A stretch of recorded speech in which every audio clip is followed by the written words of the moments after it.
Olá, veja os destaques do portal da Assembleia desta sexta-feira. O presidente da Assembleia Legislativa, deputado Otelino Neto, segue cumprindo a agenda no município de Timon e conduz projeto Assembleia em Ação. A movimentação nos cursinhos preparatórios para o Exame Nacional do Ensino Médio. Você vai ver ainda os detalhes sobre a Semana Nacional de Ciência e Tecnologia que acontece em São Luís. E mais, no quadro Sala de Entrevista de hoje, você confere um bate-papo com o reitor do IEMA, Jonathan Almada. É agora no portal da Assembleia.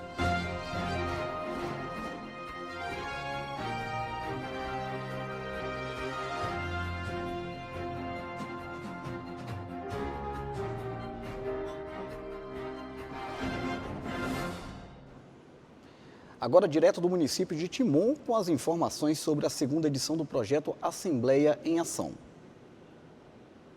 Pela manhã, na cidade de Timon, a segunda edição do projeto Assembleia em Ação. O presidente da Assembleia Legislativa, deputado Otelino Neto, conduziu o encontro que contou com a participação de vários deputados estaduais, além de prefeitos, vereadores, líderes políticos e comunitários de municípios da região leste maranhense. O evento, realizado pela Assembleia Legislativa no Centro de Convenções Maranhense, em Timon, teve como objetivo promover a troca de conhecimentos entre o Parlamento Estadual e as câmaras municipais. Na programação, palestras de interesse da comunidade sobre temas como o processo legislativo e eleições 2020. Moradores do bairro da Liberdade, em São Luís, receberam nesta quinta-feira a visita de técnicos da Fundação Cultural Palmares, entidade responsável pelo reconhecimento das comunidades quilombolas no país. O bairro centenário da capital maranhense deve ser reconhecido como o primeiro quilombo urbano do Maranhão. Lideranças comunitárias se reuniram com a Fundação Cultural Palmares para tratar da certificação do território que compreende os bairros Liberdade, Fé em Deus e Camboa, como o primeiro quilombo urbano no Maranhão e o maior do Brasil.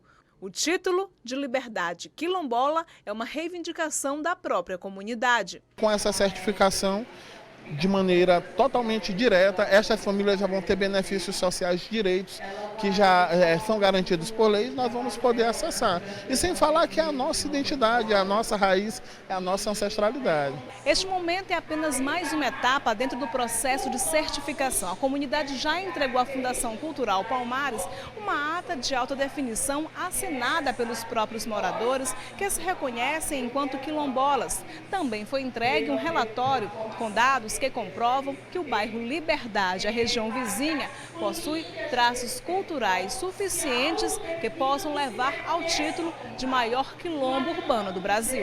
De acordo com o relatório, o que houve foi um grande aglomerado de afrodescendentes nessa região. Tanto que existem pessoas da Baixada, existem pessoas ali do lado mais da Baixada Ocidental, do lado de Cururupu, enfim, há um aglomerado muito grande. Só que veio e isso gerou um território muito grande, onde se instalou desde o seu princípio, entendeu? Toda a cultura e toda a religiosidade afro, o que tornou isso um grande território afro. O relatório, com dados etnográficos do território da Liberdade, é fruto do trabalho da pesquisadora da Universidade Estadual do Maranhão, Valéria Lucena, concluído em 2017. Durante 2 anos, ela conviveu com a comunidade, conhecendo seus costumes e manifestações culturais. No momento que as pessoas se manifestavam, eu moro em um quilombo urbano, eu faço parte do maior quilombo urbano do Brasil. Então foi a partir desse discurso que a gente vem para o bairro para tentar identificar de onde é que isso surge, que história é essa, que comunidade é essa que tem essa identidade tão arraigada e tão forte. Então é a partir dessa percepção. A região do bairro Liberdade é centenária. Possui cerca de 150 mil habitantes, a maioria descendentes de trabalhadores escravizados do município de Alcântara e da Baixada Maranhense. Comunidade que luta para manter viva a tradição das manifestações da cultura africana.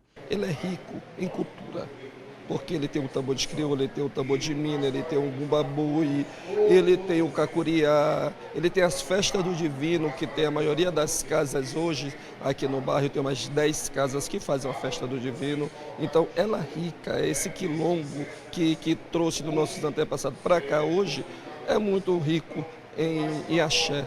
Todo esse reconhecimento, enquanto essa certificação para a gente é reconhecer a nossa riqueza cultural, que nós somos descendentes mesmo de quilombola, somos resistência, né? E aquilo que se reproduz lá nos nossos quilombos rurais, que acontece nos quilombos rurais, se reproduz aqui. A gente tem uma relação de pertencimento muito forte, o bairro tem a questão da identidade muito forte, né? E a gente resiste. Como parte do processo de reconhecimento, os moradores e representantes da Fundação Palmares também realizaram visita técnica em alguns pontos culturais do bairro, entre eles os terreiros de tambor de mina. É uma forma de a gente mostrar, a partir desse reconhecimento, que na verdade nós já nos reconhecemos, que nós somos negros de resistência, intelectuais, seres pensantes, que nós temos o nosso lugar e que temos que ser respeitados. 218 mil maranhenses estão inscritos para o Exame Nacional do Ensino Médio deste ano. E há pouco mais de uma semana da realização das provas, muitos candidatos têm recorrido aos cursinhos para intensificar a preparação. A boa notícia é que existem cursos gratuitos para quem não pode pagar pela revisão. Caneta e papel nas mãos e várias horas de estudo. A missão aqui é largar na frente nos preparatórios para o Exame Nacional do Ensino Médio, que já tem data marcada. Assim como estes, mais de 5 milhões de estudantes brasileiros já tiveram suas inscrições confirmadas para o Exame Nacional do Ensino Médio. As provas vão acontecer dia 3 e 10 de dezembro. Essa contagem regressiva tem tirado o sono de muita gente. Traz um pouquinho de preocupação para a gente, nós alunos, porque a gente passa o ano todinho estudando, se dedicando. E quando chega próximo da prova, a gente fica já ansioso e um pouco nervoso. Mas tem gente que aposta na preparação e discretamente deixa claro que não esperou a última hora para iniciar os estudos. Quem vem se preparando desde o começo do ano, tá só se despreocupar um pouco mais, que chegar no último dia da prova, descansar um pouco. Mas, como eu estou falando, quando quem está estudando desde o começo do ano, não está tão preocupado com quem começou a estudar agora. Com uma aula descontraída, o professor Marlos Andrei prende a atenção dos alunos e trabalha em sala de aula os conteúdos que estão na programação do exame. Mas ele faz um alerta para as mudanças que o Enem tem apresentado ao longo dos anos. As últimas 5 edições, elas vêm trazendo provas que trazem uma contextualização, mas não deixam de ter o aprofundamento e a base científica. Então, assim, o que a gente dá conselho para o aluno é que não adianta ele ir para o Enem para ler só prova. Tem muita gente que está achando que o Enem é só ler, eu vou pegar a prova, eu vou dar uma lida e eu vou conseguir fazer. Não. As provas de química, de física, de biologia, de matemática, elas são contextualizadas, mas elas têm um aprofundamento e uma base teórica muito grande. As provas ficaram com um nível um pouco maior, é necessário que o aluno realmente volte para a bibliografia, estude bastante, tenha base. Não vai cair fórmula, mas eu preciso da fórmula para poder entender e compreender o contexto da questão. Então, não adianta o aluno ele achar que ele vai fazer o Enem só por leitura. Ele tem que realmente pegar essa bibliografia e fazer a base. Esta outra turma faz parte do Centro de Iniciação ao Trabalho, inaugurado recentemente pelo governo do estado do Maranhão. A preparação para o Enem também está entre os cursos oferecidos para várias comunidades de São Luís. O objetivo aqui é oferecer condições a quem não tem como pagar por cursinhos privados. Nós entendemos que a comunidade da liberdade, que historicamente ficou à margem do processo dos direitos sociais, dos direitos humanos, né, é merecedora de que seus filhos, de que seus jovens, de que seus, possam ter direito a entrar na universidade. E aqui no CIT, a possibilidade de ter um cursinho com os melhores professores de São Luís, os mesmos professores dos cursinhos particulares, ministrando aula de pré-vestibular, agrega a essa comunidade mais chances, mais possibilidades de acessar um curso nas universidades aqui do nosso estado. Na aula de Química, o professor Alex Ferreira também dá dicas e aponta alguns dos problemas identificados em quem tem certas dificuldades na hora da aula. A nossa vivência, a nossa experiência, nos diz que os alunos eles chegam ao terceiro ano com uma falta da base do conteúdo. por exemplo, a questão de matemática básica e interpretação e leitura. Então, a gente sempre tenta focar nessas áreas. Por mais que eu trabalhe a disciplina química, mas eu preciso que os alunos compreendam a questão, então saibam ler e interpretar a questão, e a situação da matemática básica. Com as atenções voltadas ao professor e não deixando passar nada despercebido, os estudantes aproveitam cada segundo das aulas. Se depender dos olhares atentos, o exame desse ano vai ser bem concorrido. Veja no próximo bloco, a Fonte das Pedras, um dos mais antigos pontos turísticos do Centro Histórico de São Luís, está sendo recuperada. E veja também como a música pode ajudar no desenvolvimento de crianças autistas. Nós voltamos já.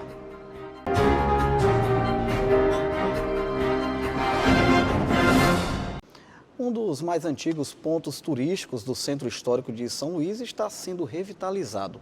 A reforma da Fonte das Pedras, construída pelos holandeses no século XVII, vai possibilitar com que esse espaço volte a ser um lugar de visitação para quem deseja beber na fonte de histórias do nosso estado. A Fonte das Pedras está em manutenção desde agosto de 2019. Os serviços são executados pela Prefeitura de São Luís, com previsão de entrega para o início de novembro. Por aqui, quase tudo está passando por reforma. Pintura, iluminação, bancos, piso. O local vai ganhar novas lixeiras, grama, banheiros públicos e acessibilidade. Para isso, o investimento da obra é em torno de R$ 170 mil. Pintura total da área, recuperação das carrancas, também tem um deck de madeira contemplativa que está sendo instalado esses próximos dias e todo um paisagismo que vai embelezar essa área aqui para os ludovicenses. Quem passa pelo local aprova a reforma de um dos pontos turísticos mais importantes da capital maranhense. A praça é um monumento antigo, né, e de boa conduta, toda a população maranhense, vocês vão adorar. Uma lembrança que está estiorado aí, agora renovando, a gente fica outra vida, viu? Vem passear, traz as crianças, as famílias, vem aí. É muito bom um lugar desse. A reforma, que está quase pronta, teve que ser aprovada pelo Instituto Nacional de Patrimônio Histórico, IPHAN. Isso porque a Fonte das Pedras é um patrimônio tombado. Aqui guarda um pouquinho da história de São Luís. No século XVII, por volta de 1615, foi aqui que a tropa portuguesa de Jerônimo de Albuquerque acampou durante a expulsão dos franceses. Em 1641, os holandeses, durante a invasão a São Luís, canalizaram as águas e construíram a fonte.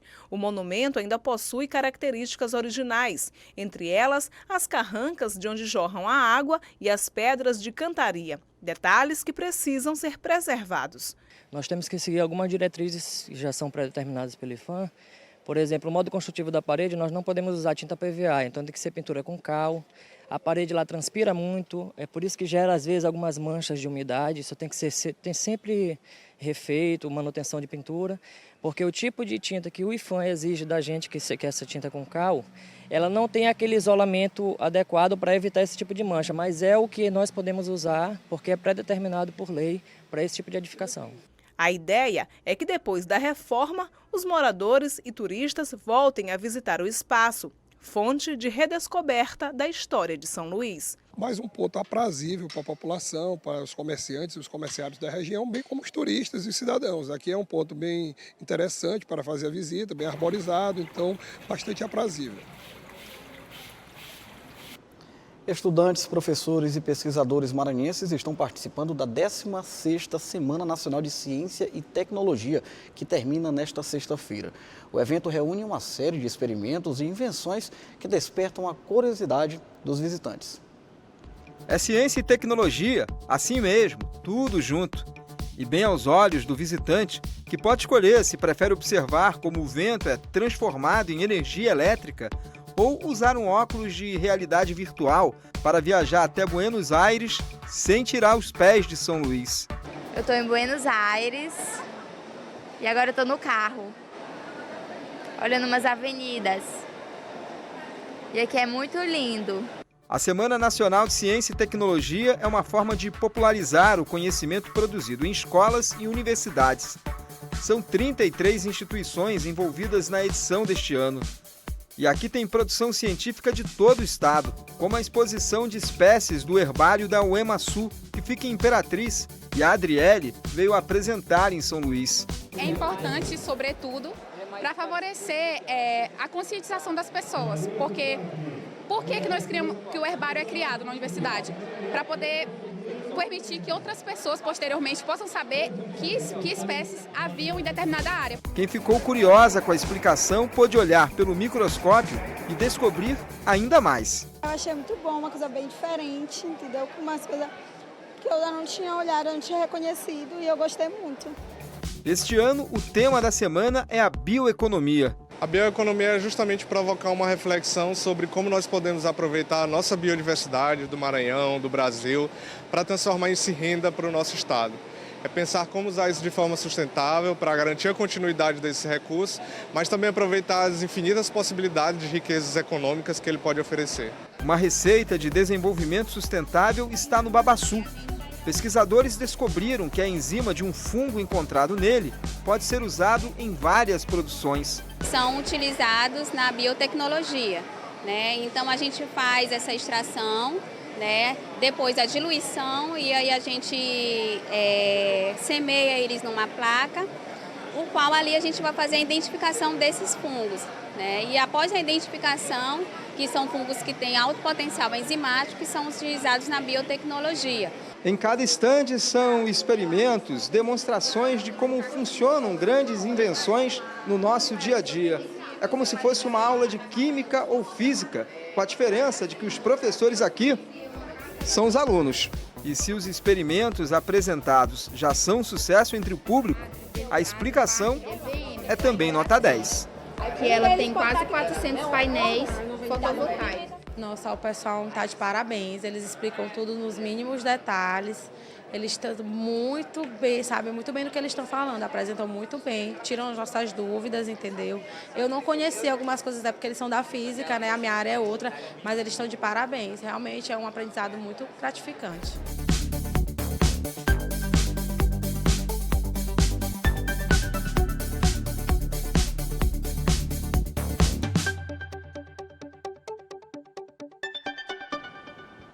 Um projeto que vem sendo desenvolvido na capital maranhense desde o início do ano tem melhorado a comunicação e o relacionamento de várias crianças com o mundo. Você vai ver agora como a música pode ajudar no desenvolvimento de crianças autistas.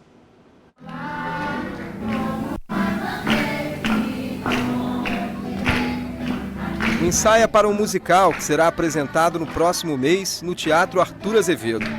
Mas para essas crianças, o espetáculo não é o mais importante. Todas têm transtorno do espectro autista, condição que pode limitar o domínio da linguagem, a capacidade de comunicação e de relação com outras pessoas. E nesse caso, a música é algo que pode fazer a diferença para a vida delas. Hoje a música ela faz parte da vida de todo mundo, inclusive das crianças com autismo. A gente percebe o interesse delas pela música, mesmo muitas delas tendo uma sensibilidade auditiva, elas estão sempre buscando atividades musicais em casa, né? E isso facilita com que a gente se vincule a essa criança e consiga trabalhar através da música as principais demandas delas, que é a linguagem, a comunicação e o desenvolvimento de habilidades sociais também. O projeto foi trazido para São Luís pela diretora desta escola. Ela conheceu os benefícios que a musicoterapia traz para crianças autistas a partir de uma experiência que visitou em Brasília. A necessidade de trazer algo inovador para nossas crianças e que trouxesse também resultado perante os desafios que nós encontramos no dia a dia com o mundo dos autistas, né? Os ensaios começaram no início do ano. Como cada participante tem uma forma diferente de perceber o mundo, o desafio aqui é fazer com que todos, juntos, interajam na apresentação. Por isso, cada ação e reação com a música ou coreografia é considerada uma conquista. Só que nem sempre isso acontece. É aí que entram em cena os voluntários, alunos e professores que decidiram dedicar um tempo para o projeto e acompanhar de perto cada criança. A princípio, quando eu escutei, eu achei um projeto lindo, porque mexe com o meio autista. de autistas, né, no meio que eu já trabalho. Então foi primeiramente para conhecer e agregar, né, para o trabalho que eu já faço. E incluir o amor também, né? Eu acredito na evolução do ser humano, eu acredito na evolução deles, e estar presente na evolução de cada um deles é o maior presente, né? Enquanto as crianças ficam aqui no campo com os voluntários ensaiando para a apresentação do espetáculo, no outro espaço, dentro da escola, ficam os pais, que não acompanham o ensaio dos filhos, mas ajudam nos preparativos para o espetáculo. Aqui eles ajudam a confeccionar os figurinos que serão utilizados pelos filhos. Uma atividade que funciona como uma terapia, já que entre um preparativo e outro, falam sobre as angústias e expectativas. Tem esse viés terapêutico, essa proposta, é um grupo, né? Terapia em grupo, na verdade. E aí a gente traz temas. Um tema foi sobre a infância e hoje nós falamos um pouco sobre a expectativa que eles têm para o musical. E acaba que a gente escuta falas muito profundas, né? Da vontade dos filhos de se divertirem, apesar e acima de tudo, dos filhos cantarem, dançarem. A expectativa é que seja um momento feliz. Eu tenho todas as expectativas do mundo, né, no dia desse espetáculo, porque eu vejo como tem feito bem, não só para o Davi, mas outras crianças também que iniciaram. Tinha crianças aqui que não suportavam ouvir o som, botava a mão no ouvido, não queria por causa da zoada, questões mesmo sensoriais, né? E hoje eu posso observar a evolução de cantar as musiquinhas, bater palma, de estar junto com as outras crianças. Enquanto o espetáculo não chega, o Pedro está preparando a apresentação para o grande dia. Posso ensaiar melhor minha fala e tal. Você vai cantar, é verdade isso? Sim, é verdade. Mas para a dona Ludmila, cada desenvolvimento do filho após o ensaio já valeu o ingresso. Todas as vezes que o Pedro está irritado, com qualquer motivo, é só eu falar para ele assim, ó, vai pro quarto, ou pega o violão, ou pega o teclado, e aí ele se acalma. Então, assim, eu vejo que tranquiliza, né? Ele pode estar no ápice de qualquer birra, de qualquer irritação, que é como se fosse assim, um bálsamo para ele. Então, assim, eu vejo que isso aqui só foi para somar, né? Não só na vida dele, mas na nossa vida como família.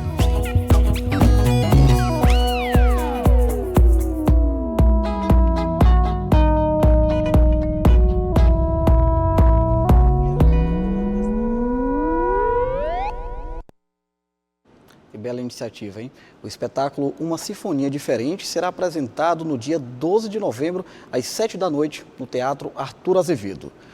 Veja no próximo bloco uma conversa com o reitor do Instituto Estadual de Educação, Ciência e Tecnologia do Maranhão, Jonathan Almada, convidado do Sala de Entrevista de hoje.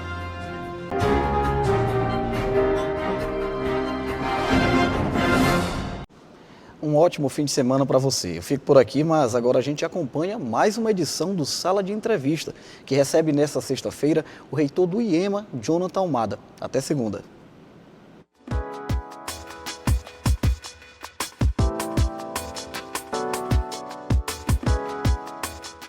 Oi, gente, boa tarde. Estamos chegando com o quadro Sala de Entrevista e hoje nós vamos bater um papo muito interessante com o reitor do IEMA, o Instituto de Educação, Ciência e Tecnologia do Estado do Maranhão. É que desde o dia 9 deste mês de outubro estão abertas inscrições para alunos que cursam o 9º ano do ensino secundário, com vistas a mais de 10 unidades, na verdade 15 unidades do IEMA para 2020. Eu converso aqui e recebo com muita satisfação Jonathan Almada, reitor do IEMA. Satisfação inteira de volta aqui na TV Assembleia. Uma alegria, Juraci, estar com você nessa televisão que cumpre um grande papel para o Estado em termos de democratizar a comunicação pública, uma televisão pública. Agradecer muito o convite. A gente sabe, reitor, que o IEMA é uma realidade dentro de uma novidade do governo do Estado do Maranhão e que tem contemplado muitos alunos e que tem ajudado muito fortemente, eu diria de forma intensa, a educação a se desenvolver no nosso estado. Está aberta as inscrições, vai até o dia 23 para mais de 2.300 alunos do 9º ano, já pensando em 2020 para as unidades do IEMA? Exatamente, esse é um processo de expansão da nossa oferta. Esse edital você pode acessar no site do IEMA, as inscrições são todas online, então nós temos até o dia 23.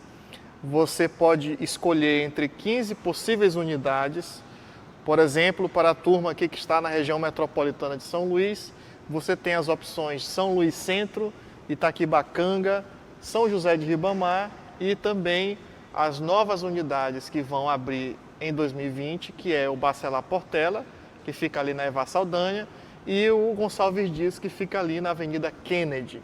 Então são novas unidades com um caráter especial que vamos abrir para 2020. No interior do estado também muitos municípios têm unidades, né, do IEMA. No interior do estado nós temos unidades praticamente em todas as regiões. Por exemplo, Timon, Matões, Presidente Dutra, Coroatá, Xixá, Cururupu, que foi recentemente inaugurado, uma belíssima inauguração, de modo que o IEMA está bem distribuído e raramente você vai encontrar uma região, porque o nosso objetivo é estar presente nas regiões de desenvolvimento do Maranhão, para que a gente possa contribuir, como você colocou, com a educação profissional, científica e tecnológica. Reitor, em relação a essa inscrição, a gente sabe que ela é feita para alunos que estão cursando, até mesmo findaram o 9º ano, né, neste ano de 2019 para o ano que vem. Mas, além desse aspecto, o que eles precisam ter, que documentos precisam apresentar para concluir, efetivar, na verdade, a inscrição? Um dos documentos fundamentais que eles têm que apresentar é o documento de identidade. Nós temos o comprovante de residência, o histórico escolar, esse é fundamental, porque um dos critérios de ingresso é ter boas notas em português e matemática. São 2 critérios aí para fazer a classificação dos alunos e pontuar no sentido de quem vai ser aprovado e de quem não vai ser aprovado para o processo seletivo. O Maranhão tem se destacado nos últimos anos em robótica, né? Várias instituições e alunos maranhenses têm representado o nosso estado fora até mesmo do Brasil. A gente está passando, inclusive, pelo momento da grande Semana de Ciência e Tecnologia. O secretário, inclusive, esteve aqui, né, falando sobre esse processo. Como é que está essa questão da robótica dentro do IEMA? A robótica no IEMA começou em 2016, hoje ela faz parte do currículo, então todos os nossos estudantes, tanto esses que já estão quanto os que vão começar em 2020, eles têm um componente curricular, uma disciplina de robótica educacional, para que eles já estejam sintonizados com essa área, que é uma área da economia do conhecimento, uma área não é do futuro, é uma área já de agora, né? Porque a automatização e a robotização faz parte da sociedade e de muitos países até avançados. Porque a tecnologia é muito dinâmica, não é? É dinâmica. O que hoje se apresenta como uma novidade, aliás, o que agora, em fração de segundos, já surge algo muito novo. Que sobrepuja, que ultrapassa. Então, é importante que o jovem, nosso jovem maranhense, tenha esse conhecimento, porque depois ele pode andar com os próprios passos. O que eu estou achando interessante, reitor, é que o maranhense mostra esse DNA para a ciência e para a tecnologia, né? Sem dúvida. A gente tem visto, inclusive, por exemplo, o estado do Piauí tem se destacado muito em matemática, mas nós também temos grandes resultados aqui na Olimpíada de Matemática, é uma ciência exata e que é afim também do conhecimento, da ciência, né? Isso. O IEMA, os nossos estudantes em robótica já são campeões nacionais e internacionais, e em matemática, nós por 3 anos consecutivos, incluindo esse de 2018, nós somos medalhistas de ouro, prata e bronze na Olimpíada Internacional Matemática Sem Fronteiras, que nos classificou no ano passado para participar da Olimpíada Internacional de Matemática na Ásia. Olha que só. fomos medalhistas de bronze. Recentemente, inclusive, o deputado Rigo Teles prestou uma homenagem aqui na Assembleia Legislativa para 3 alunos, salvo engano, de Barra do Corda, que foram contemplados, foram vitoriosos também na OBMEP, na Olimpíada de Matemática. Isso. A maior Olimpíada brasileira do conhecimento é a Olimpíada de Matemática. São quase 6 milhões de estudantes todos os anos participando e praticamente cobre 100% dos municípios do território nacional. É a maior Olimpíada, é uma das maiores Olimpíadas do mundo do conhecimento. Nós somos medalhistas de bronze e menção honrosa na OBMEP. Olha só, resultado mais do que interessante e que motiva ainda mais professores, alunos, reitores, o senhor a continuar nessa lida e no trabalho, né? O reitor é suspeito, né? Porque eu sou muito empolgado com as conquistas, entusiasmado com as conquistas dos nossos estudantes, eu estimulo e apoio muito. Porque você sabe que um dos problemas... Mas quando isso passa do gestor, sim, você tem uma motivação a mais. Isso. Quer dizer, o resultado acontece em virtude de todo um trabalho realizado. Isso. E se você impulsiona enquanto gestor, é justamente isso que o senhor está falando, novos resultados serão produzidos, né, nessa mesma escala. Porque a juventude brasileira hoje, ela, no ensino médio, ela não consegue se identificar com a escola, né? Você tem, de cada 100 que ingressam, 64 concluem. Desses 64 que concluem, 70% sai sem saber português e 90% sai sem saber matemática. Então, no IEMA... É um dado extremamente preocupante. Que é da educação brasileira. Agora, no IEMA, você tem um jovem que gosta de estudar, 0,18 de evasão, não evade, 95% de frequência, 0,18 de evasão. Ou seja, então, a gente pode dizer praticamente que... Quase zero. Que não existe. 95% de frequência, então não falta praticamente, e 94% de aprovação. Agora, eu pergunto ao senhor, é claro que você está na reitoria do IEMA, e por que as outras áreas da educação, por exemplo, não copiam esse exemplo do IEMA? Ou quando se fala em curso profissionalizante, em relação à aula de uma educação básica, ela difere bastante? Ou será que esses nossos adolescentes e jovens, eles já não estão mostrando desde cedo aptidão para essa nova estrutura de aprendizado que o Brasil vem mostrando e que o Maranhão apresenta, inclusive, no IEMA? Eu acredito que o IEMA ele tem uma missão específica. O nosso papel é educação profissional, científica e tecnológica. Então, nós não temos a resposta para os problemas da rede como um todo, porque a rede tem diferentes especificidades e diferentes demandas para cada lugar. Ela é bem segmentada, né? Segmentada. Fundamental. Isso, e o médio regular, o médio acadêmico. Porém, tudo que nós aprendemos ao longo desses anos, nós compartilhamos. Nós temos uma rede hoje com 22 municípios. Então, nós fazemos capacitações sobre robótica, formações continuadas com professores, criamos clubinhos, tudo que nós sabemos, que o IEMA aprendeu, ele está à disposição de qualquer escola. Qualquer escola que nos procura, olha, eu quero aprender robótica com vocês, porque eu vi que vocês são bons nisso. Nós oferecemos gratuitamente a capacitação em nossos laboratórios e se nós tivermos kits em mãos, também fazemos a doação. Eu acho que é o papel do IEMA. Nós temos a nossa missão, não vamos resolver os problemas da rede como um todo, porque é específico o nosso trabalho, porém, o que sabemos bem, estamos à disposição para compartilhar. Eu falei ainda há pouco, senhor, sobre 2.320 vagas, né, que estão sendo oferecidas. E mesmo com esse número de vagas, há uma concorrência de 3, 4 por vaga, existe? Ano passado, nós oferecemos aproximadamente quase isso de vagas e tivemos 4 candidatos para cada vaga. Algumas unidades, como São Luís Centro, porque está na região com maior densidade populacional, nós tivemos até 17 a 20 candidatos por vaga. Então, de fato, é uma concorrência muito grande. Porque esse ensino tradicional, esse ensino disciplinar, que é importante e que ainda será importante por muito tempo, mas ele não é suficiente para prender ou atrair a atenção do jovem. Hoje ele se envolve muito mais com desafios. Se você coloca um desafio para ele, olha, eu tenho aqui 15 problemas na área de transporte público e coloca para a garotada resolver esse problema, fazer uma dinâmica, desenvolver ideias, eles vão fazer isso com tanta dedicação, com tanto foco, que você vai perceber um potencial que às vezes é desperdiçado. Reitor, eu não poderia finalizar a entrevista sem abordar uma situação em época de fake news, lamentável, e que envolveram o nome de uma instituição que tem dado uma contribuição tão fantástica para o estado do Maranhão, que é o IEMA, e que aconteceu na região ali de Axixá, né?